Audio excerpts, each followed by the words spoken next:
हमारे चैनल को सब्सक्राइब करें और नई अपडेट्स के लिए घंटी के बटन को जरूर दबाएं।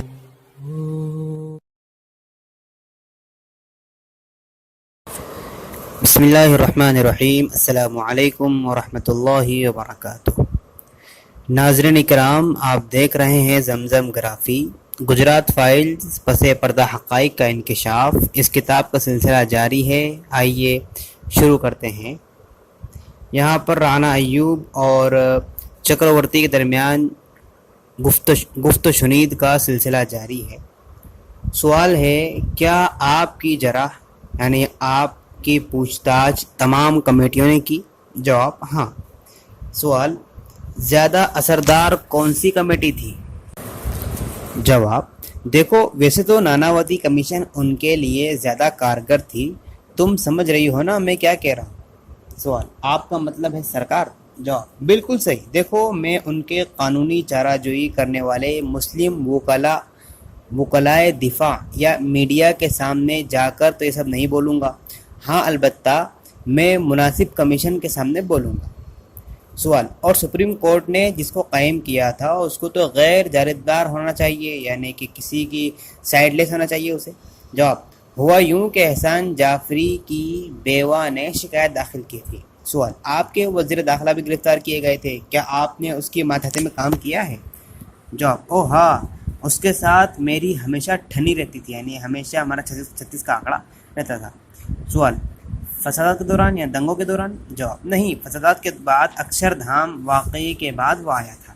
सवाल, और आप एक ऐसे आदमी के मातहती में काम नहीं कर सकते थे जो बेईमान हो? जवाब, सिर्फ बेईमानी ही का मामला नहीं बल्कि जहनीत का भी मामला था। वो गिरफ्तार हो गया क्योंकि कॉल रिकॉर्ड मौजूद थे जो उसकी मुजरिमाना हरकत का सबूत पेश कर रहे थे। सवाल, आप उसकी मातहती में किस हैसियत से काम कर रहे थे? जवाब, डीजी। सवाल, इसलिए आप बचा लिए गए? जवाब, अरे नहीं, उसने तो मुझे बहुत परेशानी में डाल दिया था। सवाल, क्या फसादात के दौरान आप घुटन महसूस करते थे? क्या आपने सूरत हाल का मुकाबला किया? जवाब, हाँ, मैंने मुकाबला किया। अंदर रहते हुए मुकाबला करने के लिए भी एक अलग तरह की चीज़ दरकार होती है। एक चीज़ है बहादुरी या आवाम और मीडिया के पास जाना। दर हकीकत टाइम्स ऑफ इंडिया ने मेरे खिलाफ लिखते हुए कहा कि अगर चक्रवर्ती के पास ज़मीर होता तो वो इस्तीफ़ा दे देता। मैं क्यों इस्तीफ़ा देता? क्या मैं गुनहगार था?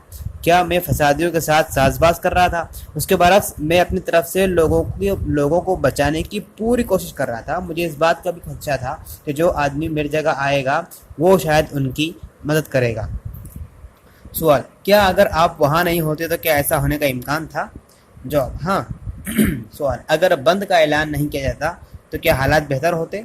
जवाब, बिल्कुल, और उसका ऐलान वीएचपी ने किया था। सवाल, जिसकी हैसियत मरकज़ जैसी थी?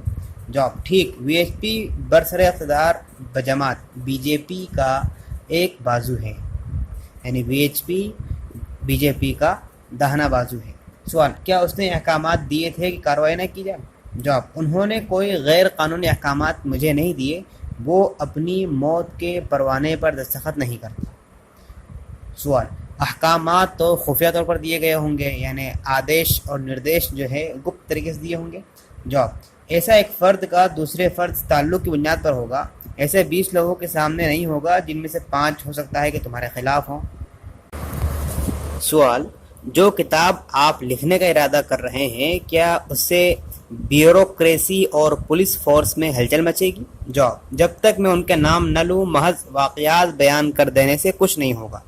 सवाल, क्या इन वाक़यात के बाद आपको हाशिए पर डाल दिया गया था, आपको साइड कर दिया गया था? जवाब, ऐसा है कि अशोक नारायण की शक्ल में मेरा एक दोस्त मौजूद था जिसके साथ मैं इत्तिफाक रखता था। सुब्बा राव चीफ सेक्रेटरी भी मेरा दोस्त था, लेकिन सही माने में नहीं, क्योंकि जो कुछ वो करता था उससे मुझे इत्तिफाक नहीं था, यानी मैं उससे एग्री नहीं करता था। सवाल, ये भट्ट का क्या मामला है? वो बात जिसके बारे में आप उस दिन बता रहे थे, वो वेबसाइट जिसका आपने जिक्र किया उसमें उसका बयान आया था, क्या वो सच है? जवाब, ये बात इस माने में सही नहीं है कि वो एक एसपी दर्जे का अफसर था। इंटेलिजेंस में SP Raigarh additional director general थे اور جو اس اہم دن غائب تھے، لہذا انہوں نے سوچا ہوگا کہ وہ چلا جائے تاکہ نمائندگی ہو جائے گی، لیکن چونکہ وہ میٹنگ مختلف ڈپارٹمنٹ کے سربراہان کی تھی اس لیے وہ ایک حصے دار نہیں تھا۔ جناب اشوک نارائن اس بات کی تصدیق کریں گے جو میں آپ سے کہہ رہا ہوں؟ سوال: ویسے دفنالہ میں رہنے والے آپ کے کچھ دوستوں سے مل چکی ہوں، سب کے سب افسران، پی سی، پی پی وغیرہ وغیرہ؟ جواب: ہاں سب وہیں رہتے ہیں، وہاں کلدیپ شرما بھی ہے۔ سوال: ارے ہاں، پی سی پانڈے کہہ رہا تھا کہ مجھے اس آدمی سے ملنا چاہیے جو بھیڑ اور اون ڈپارٹمنٹ میں اب کام کرتا ہے۔ جواب: کلدیپ ایک اچھا آدمی ہے، سرکار سے اس کی نہیں بنی اس لیے اس کو کنارے کر دیا گیا۔ پہلے اس کا رویہ ایسا ہوتا تھا گویا اصل میں وزیر اعلیٰ وہی ہو، ورنہ وہ افسر اچھا ہے۔ آج اس کو ڈی جی ہونا چاہیے تھا، لیکن اس کو صرف اس لیے کنارے کر دیا گیا کیونکہ وہ ان کے خلاف چلا گیا اور ایسا کر دیا جس سے اس کو عدالت نہ جانا پڑے۔ سرکار چونکہ بہت چالاک ہے اس لیے اس نے سائیڈ پوسٹنگ دے دی ہے۔ یہ مودی بڑا ہوشیار آدمی